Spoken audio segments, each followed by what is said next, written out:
malaking epekto talaga yung naging giyera na nangyari ngayon sa Iran. Giyera talaga yung nangyayari ngayon. Mga gas prices nga tumataas. Di natin alam guys kung anong ano talaga. Hello guys, good morning, good afternoon, good evening, boys and girls of YouTube. Basta naman kayo dyan and welcome na naman po sa panibagong video. Ako guys ay pupunta ngayon sa sa Costco. Bibili ng kung anong mga kulang at saka magpaparefill ako ng water doon sa my Whole Foods. So guys, kumusta naman kayong lahat? And yun nga, welcome sa panibagong video naman. And ano nga ba yung tatalakayin natin ngayon?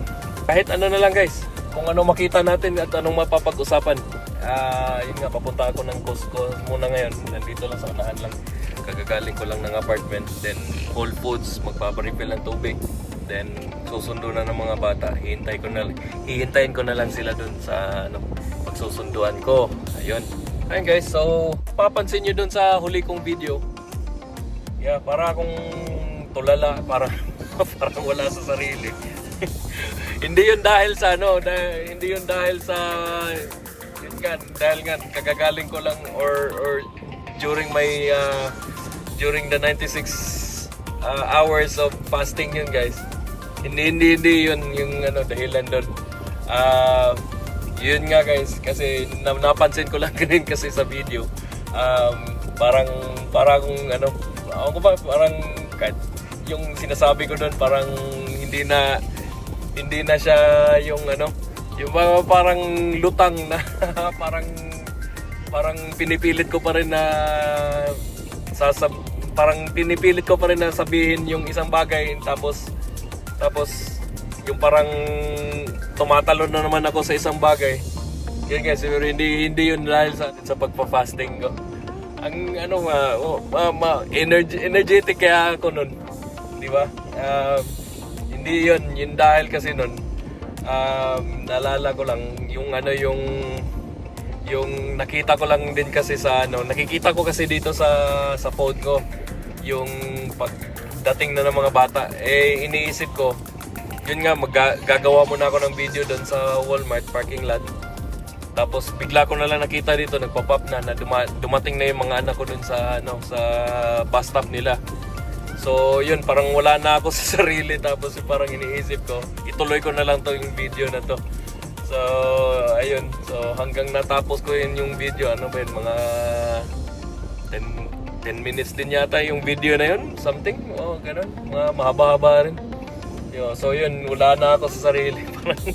Parang iniisip ko na nandun na yung mga anak ko, late na naman ako. Tapos kasi yung pamangkin ko lang din yung nandun na sa bus stop nila. And yeah, sa bahay lang din kasi ng kapatid ko yun nakakaya naman na yung yung pamangkin ko lang yung nandun, siya pa yung magbabantay nun. So pagkatapos nun, dali-dali na rin akong umalis. So anyway,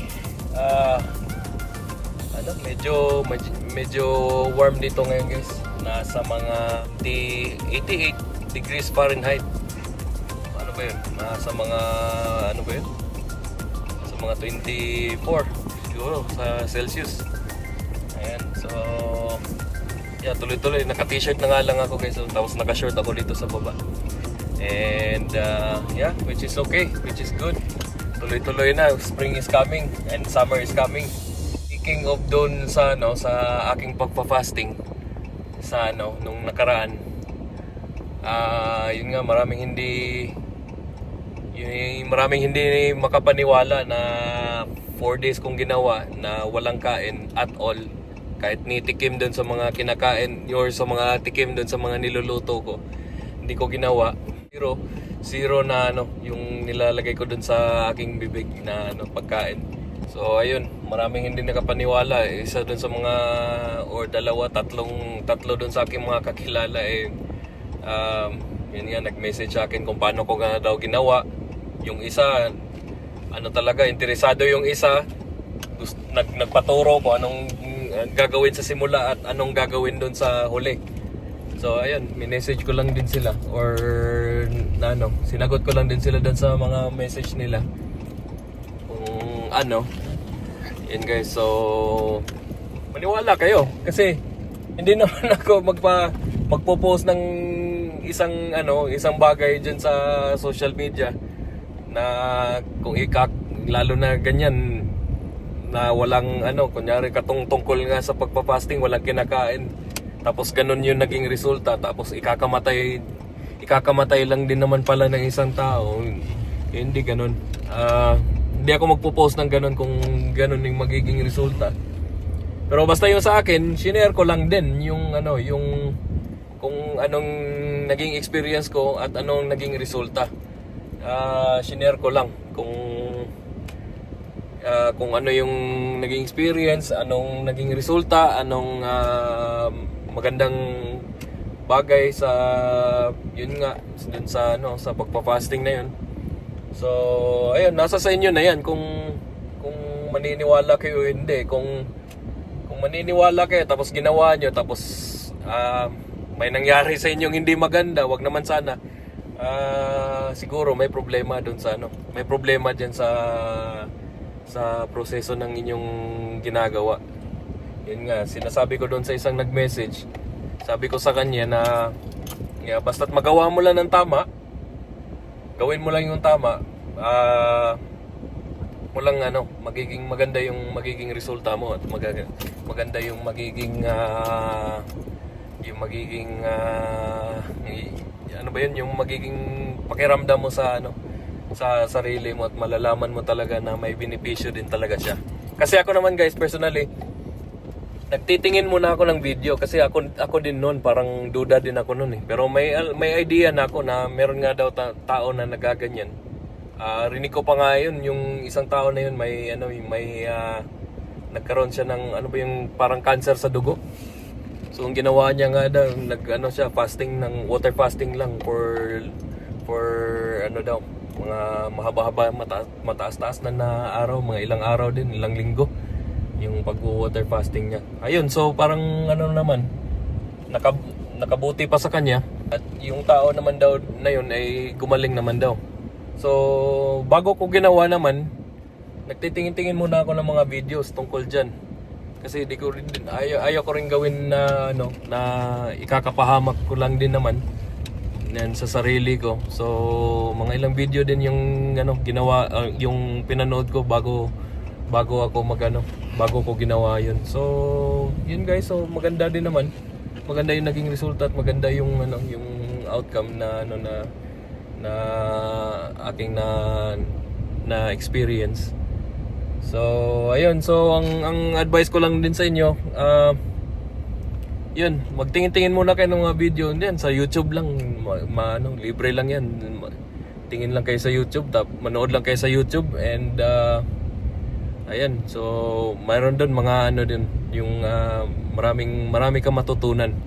Ang doon, yung technique doon, yung papanoorin niyo sa YouTube, mag-gather kayo ng information. Siguro na kunyari sa mga walo na video na na papanoorin nyo tungkol dyan, meron talagang magkakapare-pareho dyan. Kung alin yung information na mas marami na magkakapare-pareho, yun yung sundan nyo. Pero pag mayroong isa o dalawa na iba doon, parang hindi nyo na rinig dati doon sa mga previous na videos nyo, so yun, magdududa ka nga doon. So ayun, yung sa palagay nyong tama, yun yung gawin nyo. At saka yung mga information na magkakapare-pareho at yung may sense talaga na information. So ayan guys, so ayun lang yung nandito na kasi din ako sa Costco, so maya-maya na lang din. I'll see you in a bit. Guys, so mga snacks lang at saka tubig. Hindi ako nakabili ng Gatorade Zero kasi yung zero nila doon, zero sugar, pero may calories. Nahanap ko yung 0 calories. Ayan. So guys, may pinapagawa ako ngayon sa meron na kasi akong meron kasing gumagawa dito sa Costco ng susi. Ay. How long more, sir? I'm working on you right now.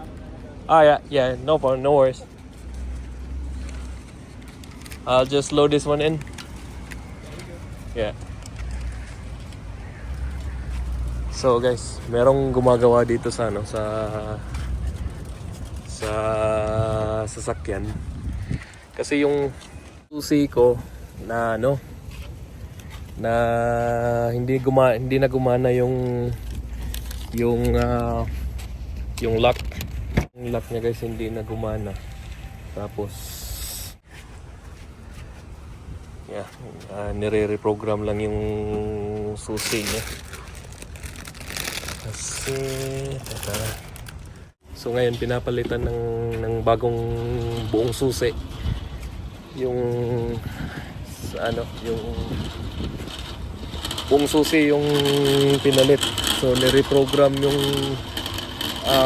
sasakyan or yung susi ng sasakyan, nire-reprogram siya ngayon. Kasi papalitan niya ng bagong buo na susi. Dito sa Costco, sa Winston-Salem. Dati sa Jacksonville, may alam ko na meron din sila doon sa Costco sa Florida. Mas mura siya. $400 papagawa mo sa sa mismong dealership, pero sa kanila 180 lang yung nabayaran ko. Plus taxes $194.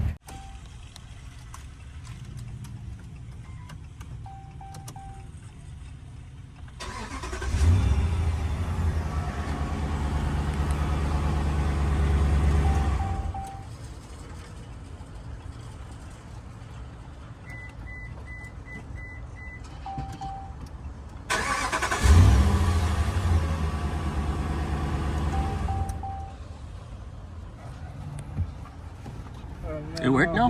Yeah. Okay. I just gotta go get your key. The receipt? Yeah, And I gotta go cut that little key inside real fast. Oh, yeah. Is this little guy? Yeah. I just Oh, gotta okay. cut that. Oh, you're gonna do it in the car, right? Yes, sir. Yeah. So, binayaran ko lang doon sa loob. Sa Costco pa rin sila na kung third party sila sa Costco. Kasi sa Costco lang din naman ako nagbayad. Yeah, guys. So, teka lang. Mainit. So, napalitan. Ayan, gumana na. So, yun yung lock. Ito yung open. Yan, naririnig nyo. Yeah. So, ito yung luma. Yeah, may rampa sa likod, oh. Alam ko kung gagana pa to. Oh, gumagana pa. Kaso lang ito, yung lock niya, hindi na gumagana. So, parang may duplicate ako sa pambukas lang ngayon. So, ngayon, pero siguro, itong luma, tignan ko itong luma kung aandar pa. Oh, yeah, gumagana pa siya, guys. Parang dinuplicate lang pala talaga.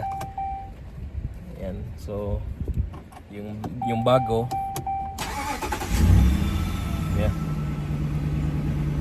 gumagana pa yung bago, gumagana din yung bago. So akala ko parang ililipat lang nila yung parang siguro yung program, tapos papatayin tong luma, tapos i-reprogram tong i-activate tong bago. So parang dalawa na yung susi ko ngayon, kaso lang yung isa nga depektibo yung lock button. So ngayon hinihintay ko lang siya kasi yung merong susi dito na yung yung pangbukas ng dito, kung just in case na masara yung susi dito sa loob. Kasi ginagawa ko minsan, nakabuhay lang tong sasakyan, tapos tinatanggal ko yung susi na yun, tapos nilalak ko lang dito. And so yun yung pangbukas dito sa na hindi siya remote, na mano-mano siya pambukas ng pinto. So, pupunta pa sana ako ng Whole Foods ngayon, magpapa-refill ng tubig, pero nandun na yung mga anak ko sa na malilate na naman akong pumick up sa kanila ngayon, or malilate na naman ako sa pagdating doon ngayon. Pagdating nila doon wala na naman ako. Pero tinawagan ko na yung pamangkin ko na malilate lang din ako. So ayun guys, $180. Oh no. Yeah, $180 na pampapalit ng susi. Ang alam ko kasi talaga mahal 'yun. Nagre-range sa mga $250 to $400 yung pagpapapalit ng susi. Pa-duplicate yung sa sasakyan. Kasi meron to dito sa loob, guys. Kasi nabuksan ko na itong original kasi, guys. Kaya nasira ko rin na pagbukas ko. Nililinisan ko lang tapos kasi merong metal doon sa loob na yun yung nakakatulong na pag-click mo dito, yun yung parang mag-activate kung alin dito sa button yung gusto mo. So pag-click mo ng ganun, pag nausog ng konti yun nga hindi siya gagana. So ang ginawa ko, nilagay ko siya sa sa spot na kung saan talaga siya, tapos nilagyan ko siya ng glue. Tapos yun, naging worse pa yung yung sinubukan ko siya, mas naging worse pa. So yun. Alright. There you are. Thank you, sir. Yes, sir. Pretty good. Yeah, you too. Thank you. So yun nangyari, guys, yung pag-glue ko, mas lalo pa siyang naging worse. So ito na, guys. Ito yun. Ito. So alin dito, ito mukha, ito yung original. Tapos yung bago, lalagay ko lang dito sa bago din. Ayan o. Ayan sila, guys, o. Car Keys Express. So ayan o. Car Keys Express. Teka lang, baliktarin ko lang. Yeah. So yan yung nila, may phone number na rin. Siguro sa lahat ng lahat ng Costco dito sa US meron sila na taga palit ng mga susi. So ayun, guys, nga lilinisan ko lang naman sana yung loob. Binuksan ko to. Yeah, so may parang microchip dun sa parang may chip dun sa loob. So nilinisan ko, tapos yung metal nga nilagyan ko ng glue.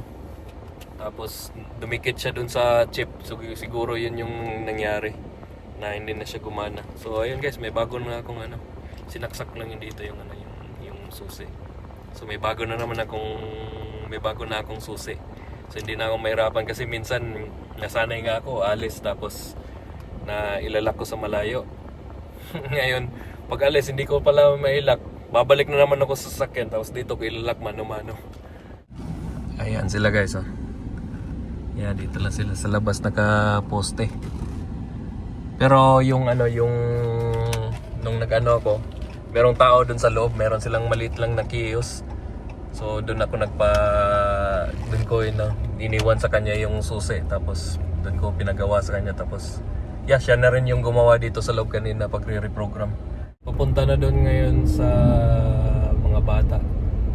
Hindi na ako nakapunta ng Whole Foods. Imbis na magre-refill nga ako nitong... nandito ba? Yeah, nandito pa pala. Magre-refill ako ng tubig. 5 gallons na tubig. Drain up ko lang yung aking mga binili galing Costco. Drain up ko lang doon sa bahay muna. Kasi meron doon yung isa, kailangan siya ilagay sa fridge. Kaya baka matagalan pa ako doon. Medyo mainit pa naman. Mainit dito sa loob ng sasakyan. Ayan, so kinuha ko na lang din tong pangmalakasan kong sombrero. Napapansin ko, o siguro din kayo, napapansin nyo rin siguro na nagtataasan yung ngayon. Medyo tumaas nga yung hindi lang medyo tumaas talaga yung presyo ng mga gasolina ngayon. Yan, dito lang sa dito malapit lang. Yung dito sa pinagpapagasan ko, yung pinakamurang pinapagasan ko dito sa Sheets. Yeah, yung gasolina na sinasalin ko dito is $2 ngayon, $2.89. Dati-dating $2.50 nung nagbukas sila dyan. Kasi kaka-construct lang ng gas station na yan nung nagbukas, $2.19. Yun yung bago pa magkaroon ng giyera. Yun. So ngayon $2.89, yung unleaded 88. malaking epekto talaga yung naging gera na nangyari ngayon sa Iran. Israel saka yung US, yan, binobomba nila yung Iran, which is yung Iran, isa sa mga pinakamalaking supplier ng ng oil. So nung dinukot nila yung presidente ng Venezuela, sandali lang naman yun. Ngayon nga, parang hindi ko na naririnig kung ano na nangyari sa taong yun. So wala masyadong, hindi naman yung katulad na ngayon na bombahan talaga na yung pati yung Iran gumaganti ng bomba. So parang gira talaga yung nangyayari ngayon. Hindi katulad nung sa Venezuela, sandali lang kinuha nila yung presidente, dinakip nila yung presidente. Ako bang matatawag na gira yun? Tapos maya wala na, mga 2-3 linggo lang hindi ko na narinig. Wala nang nakaalam kung ano na nangyari doon sa taong yun, yung presidente ng Venezuela. So di katulad nung ngayon, gera talaga yung nangyayari ngayon. So which is yung mga gas prices nga tumataas. Malamang nito yung mga bilihin nito magsisitaasan din to kasi yung mga katulad niyan, mga truck, yung pagta-transport ng mga produkto gumagamit ng mga ng langis crudo. Katulad nung sa mga yung mga truck, yung mga train, barko, eroplano. Yan guys. So yung personal opinion ko lang naman. Para sa akin wala talaga ng kahit mapulbo man ng US yung Iran, wala akong para sa akin walang nananalo talaga sa gera, guys. Ang pinaka-epektibong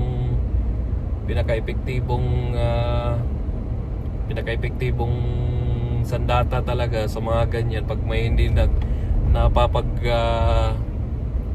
hindi pagkakaunawaan, ay pag-usapan talaga. Kung tungkol negosyo man yan, pag may hindi kayo magkakaunawaan sa mga bagay-bagay, siguro yung isa aalis dyan sa pero mahirap pa rin mahirap kasing yan guys, na kontrolin yung mga ganyan kasi pag merong hindi pagkakaunawaan, malaking bagay kasi, parang ang laking pera kasi yung involved dyan. So yun nga, nasosolve nila para sa kanila, nasosolve nila sa gera yung mga bagay-bagay na yan kasi hindi naman kasi parang lang yung mga bagay na involved dyan, hindi maliliit kundi malakihan talagang bagay na yan. It's either negosyo or governance, kung ano man yung sinasabi. Meron kasi nagsasabi na dahil daw yung presidente ng Iran diktador, or dahil daw yung dahil sila yung may isa sa mga pinakamalaking supplier ng oil nga, tinira sila ngayon. So di natin alam guys kung anong talaga, pero para sa akin walang nananalo dyan. Kahit kung may isa man sa inyo na maubos, mapulbo man lang yung isang bansa, walang nananalo dyan sa sa gera talaga. May iba na sumasang-ayon dun sa meron din iba na tawag nito, ayaw. Naghihintay na yung mga bata ngayon, malamangayan sila.